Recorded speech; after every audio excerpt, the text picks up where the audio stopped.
Good evening. Can you hear me all right? All right. Well, good evening. I'm Steve Sims, Superintendent of Gettysburg National Military Park and Eisenhower National Historic Site. It is great to be back. Yes. So happy 159th to everybody. It's been a very exciting first day of the battle. We've had battle walks. We've opened a new exhibit in the Gilder Lehrman Gallery, and we have Sacred Trust back here. Sacred Trust having historians, authors, licensed battlefield guides, park rangers giving talks today, tomorrow, and the next day is just a phenomenal thing, and I just thank you. Thank you for being here, for supporting the partnership and the partnership with the Gettysburg Foundation that the Park Service has, because we can't do this without our partnership. And so it is my pleasure to welcome Wayne Motz up here to introduce our speaker today. So, Wayne.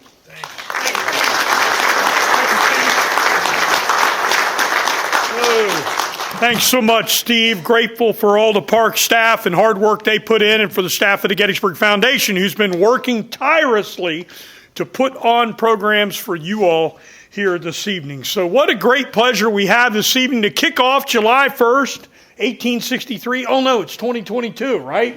I'm sure I got the right date here. With our speaker this evening, Kent Masterson Brown. I didn't want to forget anything, so they did give me some notes, because I don't need these. Everybody, all of you that know me know I don't need notes, but I want to make sure I don't mess this up and give Kent the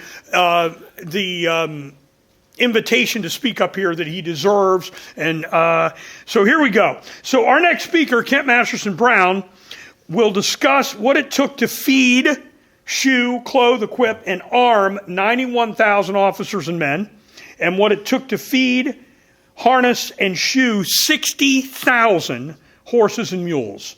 Not to mention what it took to supply the Army with the necessary ammunition for all the branches of service, infantry, artillery, and cavalry, and to be prepared to care for thousands of sick and wounded, as well as thousands of prisoners of war. Mr. Brown will cover what General Meade did to address matters and what happened to make those efforts in large measure unsuccessful.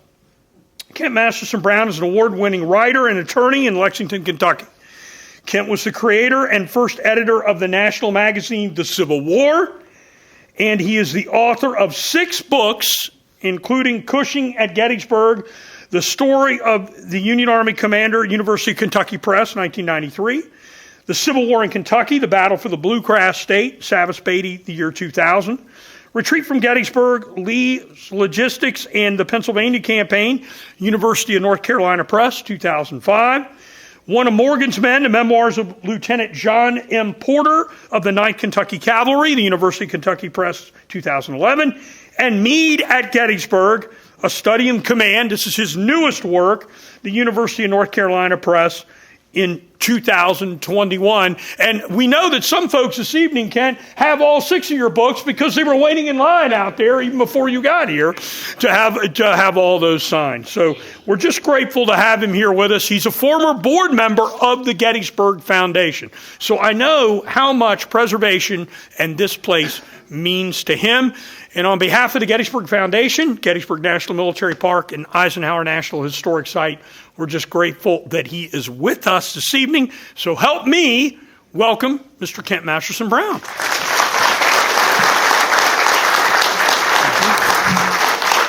Okay, told me to turn this off, Kent. Go ahead, you're going to use that mic. Thank you, Wayne. I'm overwhelmed at the numbers that are here. It reminds me of, except for last year, University of Kentucky basketball. Crowds are enormous there, but I don't know about this year. I just don't. But listen, thank you all for being here. It's a real pleasure to be back to Gettysburg and to be back at the Sacred Trust. I enjoy these immensely. My task tonight is to tell you in 45 minutes or so how an army such as the Army of the Potomac functions and how it moves. And because to know that is to understand some of the real significant things that occurred that fundamentally crippled George Meade's Army of the Potomac. We all know he was never interviewed for this job. He was ordered to take command of the Army of the Potomac on the 28th of June, and that order was peremptory. Meade actually tried to get out of it, but James Hardie, who was delivering the message to him from the Secretary of War, told him, George, we knew you'd say that, but it's peremptory and you've got to take it. And so Meade became commander of the Army of the Potomac. And what did he become commander of? Well, there are between 91 and 104,000 troops in the Army of the Potomac. It had marched to get to Frederick more than 100 miles from Falmouth, Virginia. I dare say that by the time they reached Frederick, nearly half that army was shoeless. That's to begin with. Meade takes over command of this army, and he finds that besides so many men being without shoes, he also has problems with his animals in the army. That army had, as Wayne stated, more than 60,000 horses. And they had more than 40,000 mules. Now, the mules were used to basically pull quartermaster and subsistence wagon trains, wagons in trains. In fact, the wagon trains of the Army of the Potomac were 50 miles long, pulled by 36,000 mules. You can imagine. Now, horses and mules. In Kentucky, we raised both down there. We're very proud of our mules, but we're extraordinarily proud of our horses. But what does it take to feed a horse? Well, I went to Army Regulations of 1861. And the Army Regulations of 1861 tell you that it takes 14 pounds of oats and 14 pounds of hay a day to feed a horse. If you're going to ask that horse to do the work that these armies demand it do, you have to feed them that much forage. Now, how would you like to wake up in your tent as commander of the Army of the Potomac, knowing that that day you're going to have to put 14 pounds of oats and 14 pounds of hay that day in the mouths of 60,000 horses? Well, think about the mules now. Can't leave them out. Mules don't like oats. Mules will eat a mix of grains, but they'll also eat hay. You got 40,000 of them. Army regulations say you give them 14 pounds of mixed grains and 14 pounds of hay a day. So now you're up to, 100,000 animals in which every day you've got to feed them that much forage and hay? I mean, just think about the task. You know, it's just incredible to me over the years that no one ever ventured into this swamp. I mean, in terms of talking about Meade and the Army of the Potomac and so forth. But now, if you can't get those animals fed, what happens to them? Well, in 3 days, it takes 3 days, a horse becomes lame without the proper forage. Same with a mule.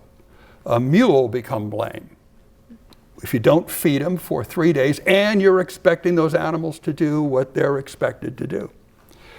So now, is it critical? Imagine being George Meade, just being named. You're ordered to be commander of this thing. And that's what he's facing. That's what he sees out there. Now, you know, it's interesting, on the, beyond the food, folks, I mean, you've got animals just like men need shoes. How do you get shoes? Well, I mean, with the army, they have forges, traveling forges with those armies. You have supplies of coal. You get the coal hot, and that's how you melt the bar iron. You have bar iron, and they hammer out shoes for mules and horses. Now, let's say a horse doesn't have his shoes. Horse goes lame. Bang, he has to have the shoes. Same with a mule. So you've got to shoe them as well as feed them. And these armies had the equipment. It's just, can you get it to the army so that they can be effectively used? It's interesting, folks. On the very day, June 28, that Meade takes command of the Army of the Potomac, some events occur. One of them is that Jeb Stuart, our favorite fellow from Virginia, who's Jeb Stuart IV, was a good friend of mine. He and 3 brigades of cavalry crossed the Potomac River at Seneca Falls, not too far from, frankly, Washington. They cross into Maryland, and there they spot a wagon train from the Quartermaster General's office coming to Frederick. Now, we never have known what exactly was in this wagon train, but it was more than 150 wagons pulled by 6 mule teams. So obviously it is of significant weight. It's big. And what happens? Stuart attacks that train, seizes all 150 wagons and their mules and everything in them. This is on the very day Meade takes command. Meade is told of it. And there's no indication from any on-site observer what his expressions were. But you can imagine with a man with a temper as short as his, how he felt about this. Because then the minute that train is attacked and taken, Stuart takes the whole thing. The minute that happens, up the line, the War Department is notified of this happening, and it sends messages to George Meade telling him, how dare you all allow this to happen? Now, beyond taking the enormous wagon trains that Stuart did, he cut all the telegraph wires between Frederick and Relay House, which is a station on the B&O just west of Baltimore, which meant that all the communications of Meade and Washington were out. And what communications were happening were done by horse relays like Pony Express. And they'd get the Adams Express Company to come in with their horses and set it up, which is what Adams Express did for the commander of the Army of the Potomac on this side. So the message from Montgomery Meigs and from the War Department about how dare you let this happen came by horse express. It didn't come by telegraph because there was no telegraph left. They also burned 2 bridges on the Baltimore and Ohio Railroad. So now nothing gets into to Frederick. So here's an army that nearly half of the soldiers and officers in it have no shoes. You have an army that's hungry. It has no forage. You have horses and mules that can't be fed. That's his introduction to command of the Army of the Potomac. Think about that. And he's now facing the most, I don't know, I gave a talk to the Army and Navy Club in Washington in February, and I said to him as an aside, you know, I can't help. I did this book on the retreat, and frankly, that led me into the Meade book. I don't know of an operational commander in American history up until maybe Dwight Eisenhower and Douglas MacArthur who could match Robert E. Lee. I really don't think I do. Meade comes very close. He defeats Lee, as we'll talk about.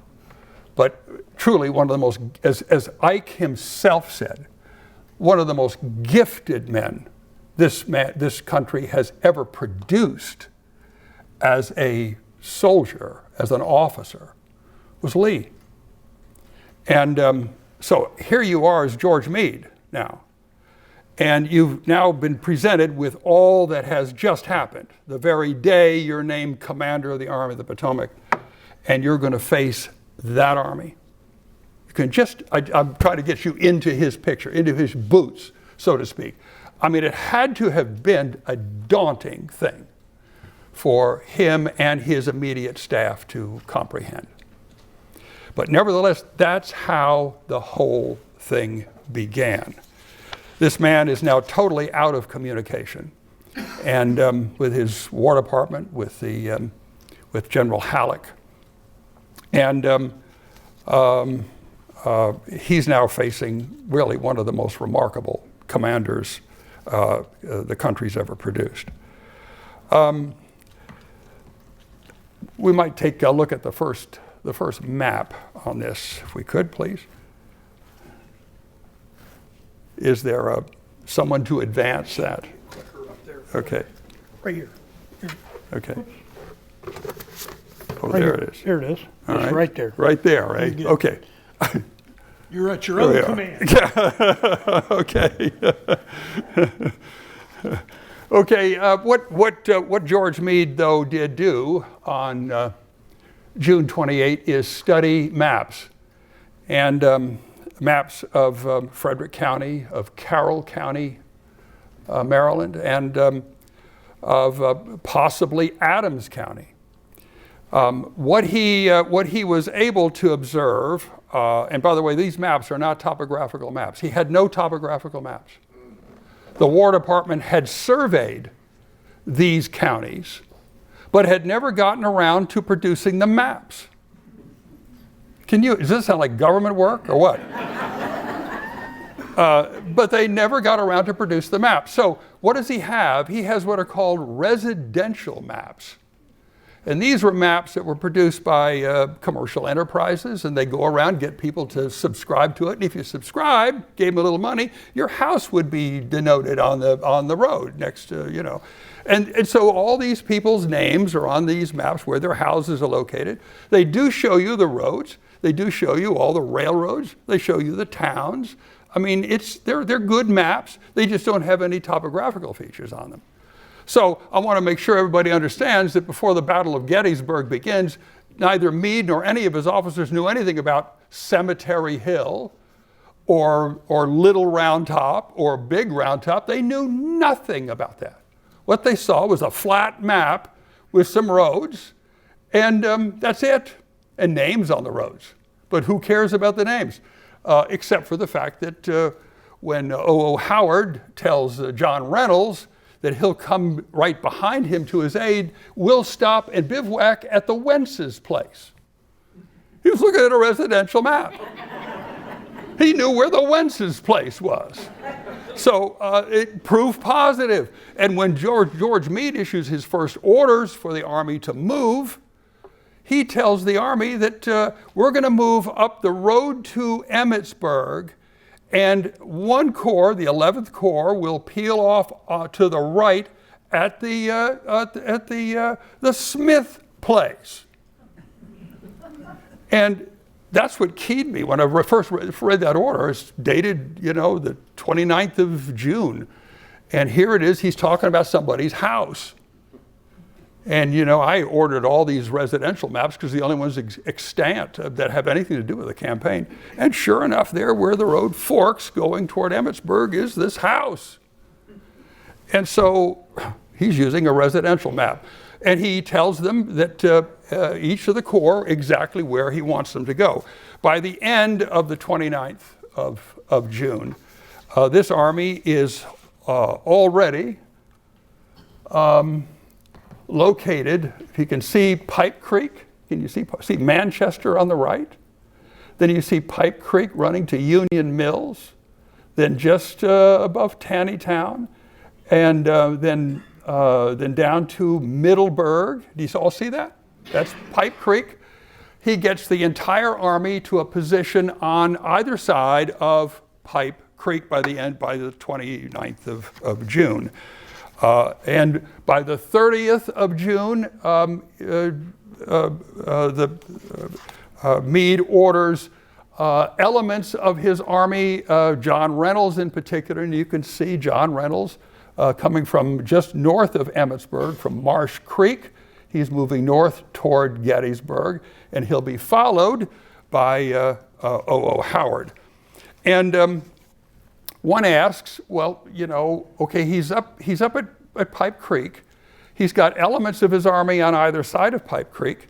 Why is he advancing that far? Notice also, ultimately, on July 1, the 5th Corps moves to Hanover. The 12th Corps moves to Two Taverns, just west of Littlestown. And the 6th Corps moves to Manchester. And you ask yourself, what is Meade thinking there? Well, Meade has seen from reports from mostly civilians, to be honest, as well as reports from some of his cavalry, that Lee's army is stretched out on a road that from Chambersburg all the way to Cashtown, to Gettysburg, and then toward York. So that road, the Chambersburg Pike, the Chambersburg to York Pike, I often refer to as the turnpike axis. It is on or along or above or just below that road where all of Lee's elements can be seen, at least have been spotted by civilians or by cavalry. And so what Meade wants to do is get as close to that turnpike axis as he can, but he doesn't want to just go out and try to strike. What he wants to do is try to lure that enemy toward him in some way and have his army in a position that can defend itself and defend the position against his enemy. And he wants them in a position that also protects Baltimore and Washington. And if you take a look at this map, you can see from Manchester to Union Mills to Taneytown, look at all the roads coming from Gettysburg toward Baltimore, which is right down here on the far right side of the map. And of course, Washington is right behind there. And roads emanating from Harrisburg as well move toward Baltimore, and they're all blocked by the Pipe Creek line. So here's George, you can see George Meade's thinking here. If I can lure the enemy to me, I can defend them along Pipe Creek. And how do you do that in the 19th century? I mean, today you have aerial bombardments and all kinds of stuff. How do you do it in the 19th century? Well, there were a lot of thinkers who addressed this matter, and the one that George Meade would have known the most is Dennis Hart Mahan, who was his instructor at West Point. And Mahan wrote a book called The Outpost, published in 1849. I looked at a relic shop here in Gettysburg some years ago and found a copy of Dennis Hart Mahan's book. And I looked on the inside page and it had James J. Archer written on it. General Archer, Brigadier General, they studied under Mahan too. And so the Mahan was very popular, and his idea of how to do this, and by the way, this remains doctrine in the United States military to this day. You send an element of your army forward. That element has to be large enough to not only cause the enemy to be aware of its presence and do something to try to address it, usually collect other elements so that they can meet this force that's out ahead of them. In other words, cause the enemy to collect its troops, its forces, And then if the enemy tries to attack, then this advance force is to withdraw. And you have a fighting withdrawal. Hopefully now, that enemy can be drawn to the position you want. Does that make sense? Do you see that? I mean, it is exactly the same. You go to war games in Europe during the Cold War.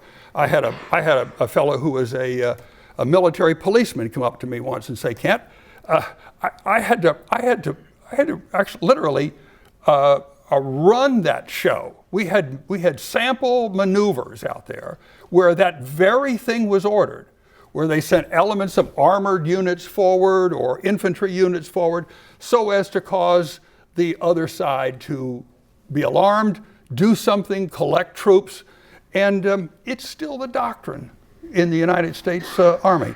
So that's the whole idea. And now, does George Meade want to do anything else besides defend Pipe Creek? Absolutely not.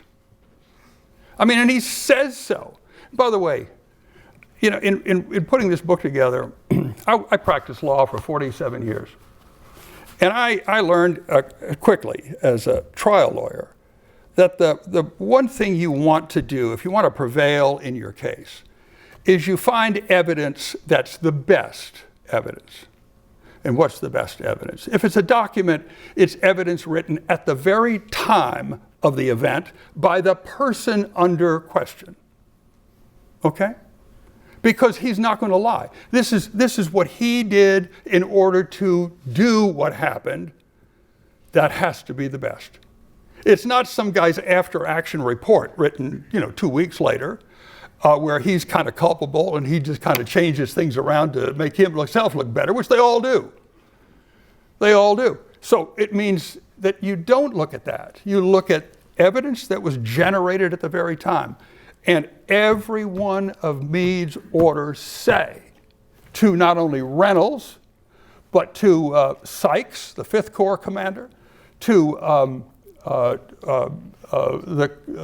Slocum, the commander at 2 taverns of the 12th Corps, to John Sedgwick at Manchester. Every one of them get the same circular from George Meade saying, if the enemy collects in front of you and attacks, I want you to fall back. And he tells them precisely the place to fall back. Now, you look at John Reynolds. I hate to say this, folks. I was with 3 of John Reynolds' collateral descendants today. I happened to just run into them at a relic shop. And they were great fun. But they probably wouldn't like to hear my talk tonight.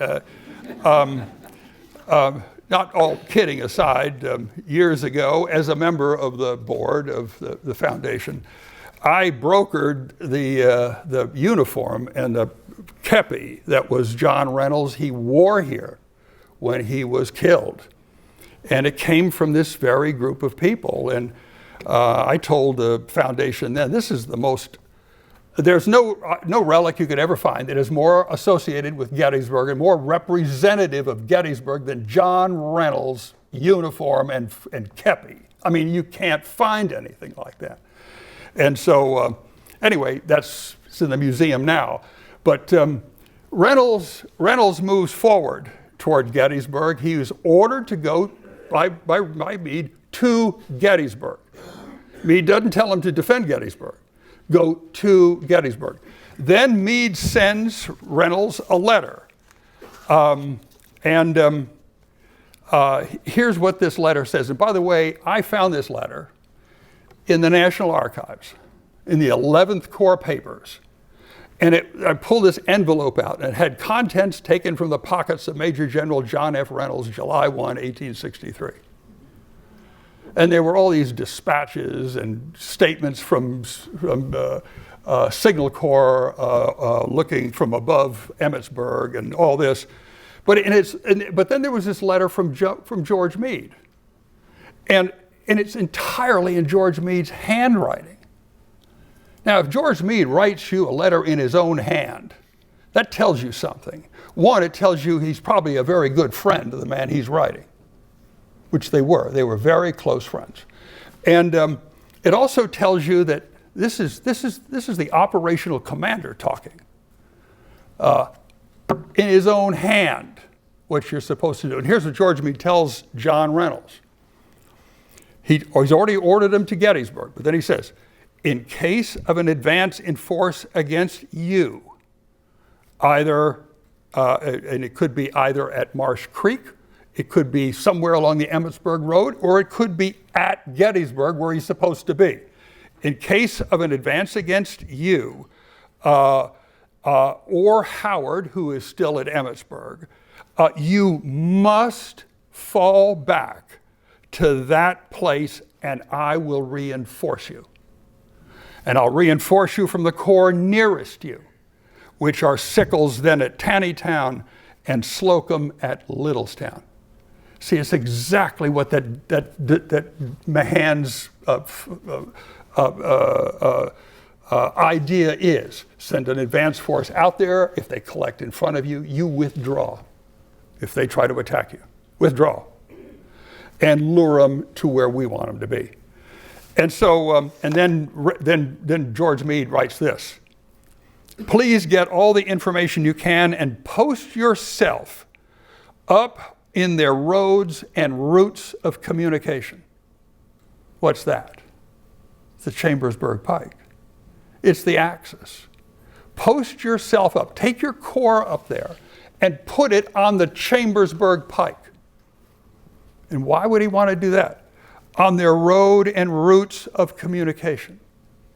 If all of Lee's forces are either above or along that Chambersburg Pike, Chambersburg to York Pike, and you suddenly interpose a Union corps on that pike, what does it do? It cuts their communication, right? Are they going to tolerate that? No, not for long. They're going to try to do something about you, right? It's a lure. It gets the enemy to collect and do something. And even if none of this materializes, all that information is still useful to the operational commander. So Reynolds moves up there. But what does he do? He moves with only one division. The other two divisions are more than an hour behind. Once he gets up to Gettysburg or near Gettysburg, he's informed by John Buford, riders from John Buford, that he's caught in a fight and needs help. Now, why John Buford gets himself caught in a fight out there, I have no idea.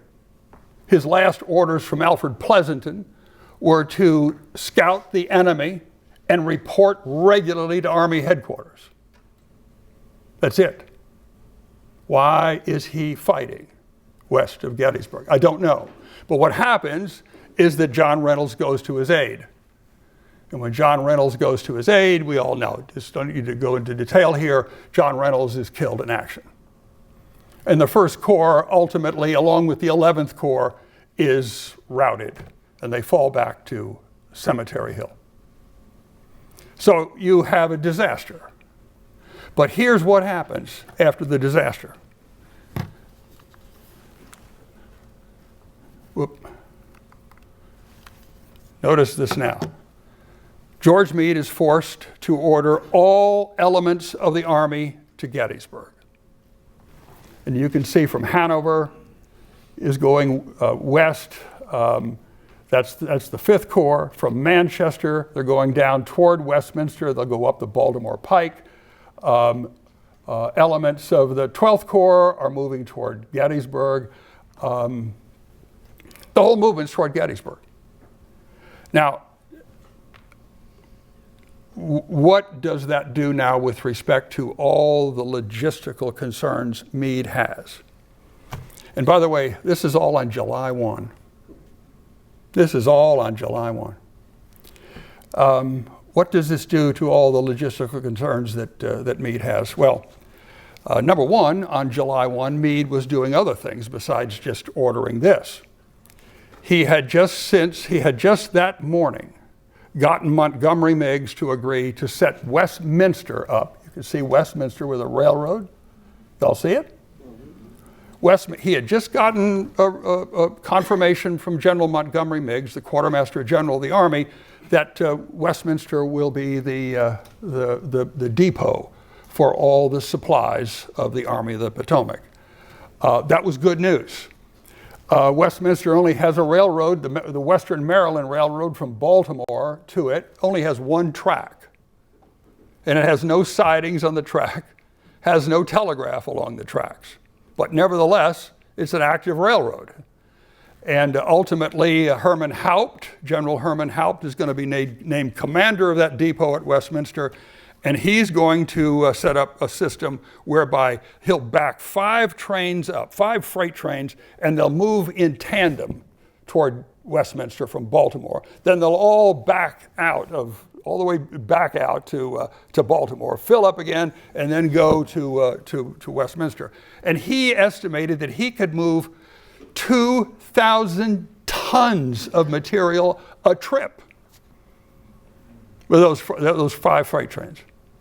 So that's how much they were moving, and that's how much he thought they needed to move.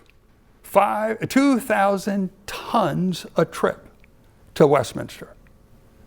But now Westminster is located only 7 miles behind the Pipe Creek line from like Union Mills. But the track, as you see, runs a little bit beyond Westminster, goes down to New Windsor, and then finally Union Bridge. And Union Bridge was only 3 miles behind the Pipe Creek line. So Meade had that on July 1 set up so that those supplies could be right behind where that army was going to defend. Well, now, with what happened at Gettysburg, what happens now on the map? I mean, all these corps are moving to Gettysburg and away from the Pipe Creek line. And how do they get from Gettysburg to Westminster? Well, the Baltimore Pike. That's 22 miles to Westminster, down the Baltimore Pike. And what happens with respect to the Baltimore Pike?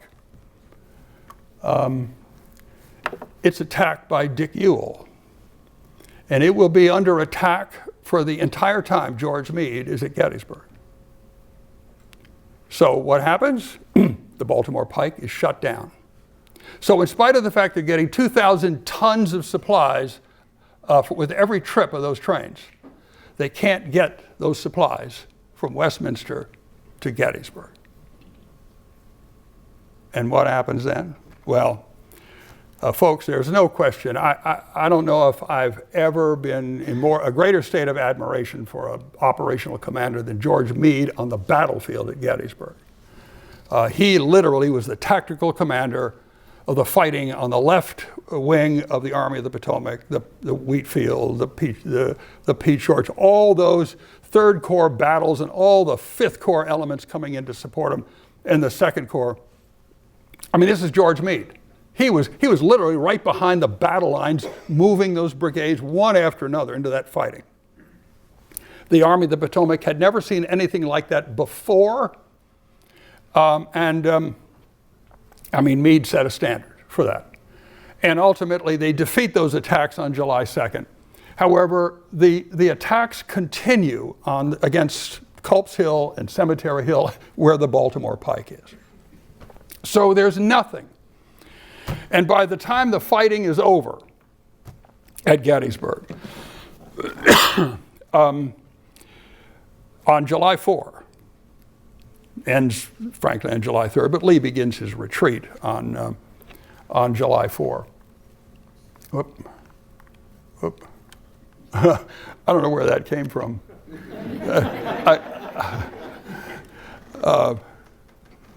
I don't know well. I can't get that to come back up, but there we are. Okay, there we are. So because that road is shut down, I mean, there's just nothing coming in.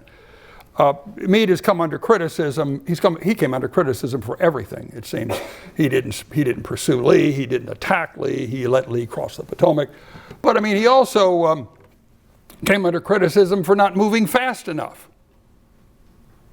Well, I don't know what you do with an army that hasn't been fed now in 6 days, 7 days.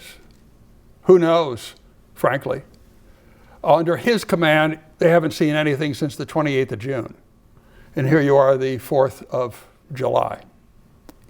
no food, no shoes. And by the way, by July 1 also, Meade had signed the last requisition for shoes for his army, totaling, and he had 2 more before. He sent requisitions for 51,000 pair of shoes for that army. 3 different requisitions, and they total 51,000. That's half of the army. And the last one he signed was at Taneytown. And so they haven't been fed, haven't been shod, and they're in desperate shape. So he claimed, Meade would write, that I felt important to rest the men. But what he really was meaning was he needed to feed the men, and he needed to feed the animals. Ultimately, on the 6th of July, Meade began moving the army south. Lee had withdrawn toward Fairfield, and then from Fairfield across the mountains down to Hagerstown. And between Hagerstown and the Potomac, he set up a defense line called the Downsville Line that was 9 miles long, defending a position. The Potomac River was swollen, and the only way he could protect the army until either the river fell or they could bridge the Potomac River was to entrench behind formidable works that he developed between Hagerstown and Downsville near the Potomac River. And you can see Lee's army there over on the left of the screen. George Meade is using multiple routes to get to first to Frederick and to Middletown. And you can see down here Frederick, and Middletown is just west of Frederick. Those were his targets. And he manages to get that army to Frederick on the 7th of July. Some elements managed to get to Middletown on the 8th of July. And by the 10th of July, George Meade will be facing Robert E. Lee's army on the Downsville line. Now that's a remarkable, given what this army has suffered. And folks, here's the real thing that illustrates just how much the army suffered. I was working in the records of the Quartermaster General, because this whole thing began to, I got absorbed in it, and it began to fascinate me. And I found a report issued by the Assistant Quartermaster General to the Quartermaster General discussing the situation of the Army after the Gettysburg campaign. That was kind of like a bingo to me. But here's this report. And what does it say? It says that the total loss of horses in the Army of the Potomac in this campaign were 14,000. Now, they only lost, according to the report, 1,900 horses in combat on the Gettysburg battlefield. So, there were no losses of horses during the advance from Frederick to the Pipe Creek line or to Gettysburg. So 12,000 horses were lost during the pursuit of Lee. Can you imagine? 12,000 horses. And you know, I looked at that, and kind of a mind-numbing thing to think about. And I said, there's got to be some diaries around here. And I found some. A Pennsylvania soldier. He's writing on the 12th of July. And he says in his diary, the men are hungry. The horses are blue. And hundreds die every day. It's an example of what happens when you can't feed an army. And you could see here, in spite of Meade's greatest efforts, it went awry. And when he had to go to Gettysburg, okay, he wins the great battle, which is almost miraculous. But then what does he sacrifice? What has been sacrificed? Not him. What has been sacrificed in that effort? Well, it's your ability to keep your men and your animals fed. And if you can't feed them, you can't fight them, period.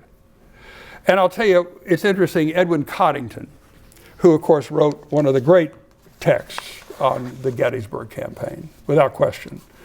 Ed Coddington made the comment at the very end of the book as he's talking about the situation along the Downsville line at the Potomac.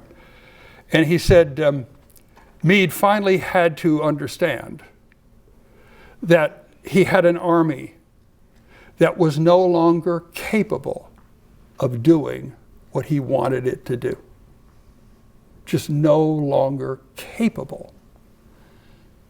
They're sick, they're hungry, they're lame, horses are lame, many are dead, many will never be rehabilitated. And that's the army. It's like, okay, you're complaining about George Meade not attacking Lee's defenses, and you go, attack with what? He didn't follow up Lee fast enough? Fast enough? With what?